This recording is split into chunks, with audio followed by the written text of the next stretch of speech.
Hi, this is Charismatic. I'm doing a response video to long distance relationship and my views and thoughts upon them. Um, I've had several long distance relationships. I've also had some local relationships. If you look at it, um, if you are in the next city, like say you have,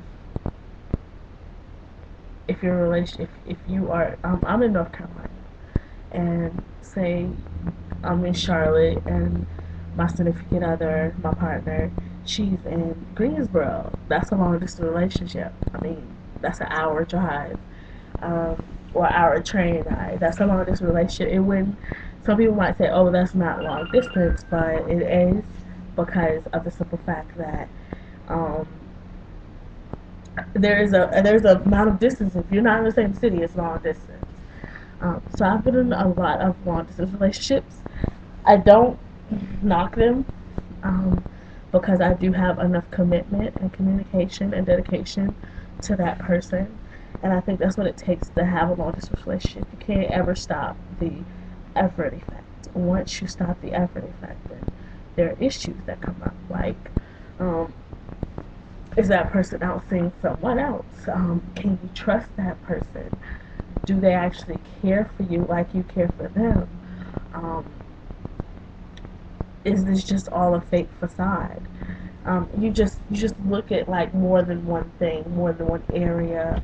You just kind of go in like a whirlwind of thought, and you don't want to do that. You just kind of want to be in a relationship and love it and live life, and all it has to offer. The advice that I can give you about a long distance relationship is, make sure that your communication lines are open at all times.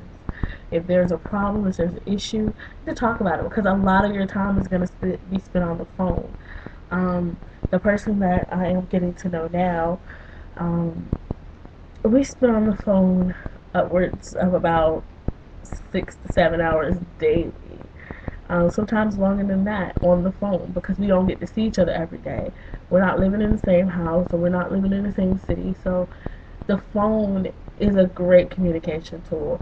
To reinforce what you're saying to each other over the phone, letters, cards, little gift boxes. I send a little tin of candy, a card, uh, you know, a letter, so they can see your handwriting and feel your emotions coming out of a piece of paper. That feels good. That makes a person feel nice inside. Um, Text messages through the day to say, "Hey, I'm thinking about you. You're missed." Just different things like that. So, just the small things are the things that count in long distance relationships, because on the largest scale, you can actually see that person. And when you see that person, you're like, "Oh my God, I got your card. You want me to show it to you?" Or, "Oh my God, I got that teddy bear you sent me. It smells just like you, and I have it sitting on my bed so I can sleep with it every night," or whatever. You have those things to remind you of that person. And, it does take a great deal more work if you are in a long distance relationship, because of the fact that you do have such a broad distance between you guys. Whether it be 50 miles or whether it be 500 miles, you do have that big issue of space. So, don't ever give up the work process, because it takes a great deal of patience and communication on both parts. So, that's my thought on long distance relationships. I mean, if you find love and it's across the country or a couple states away, go for it. But know that you're gonna put in a lot of work for it. Um, and know that you being in love with that person and caring for that person, you're gonna have to make some sacrifices, and so are they. So that's my thoughts on long distance relationships.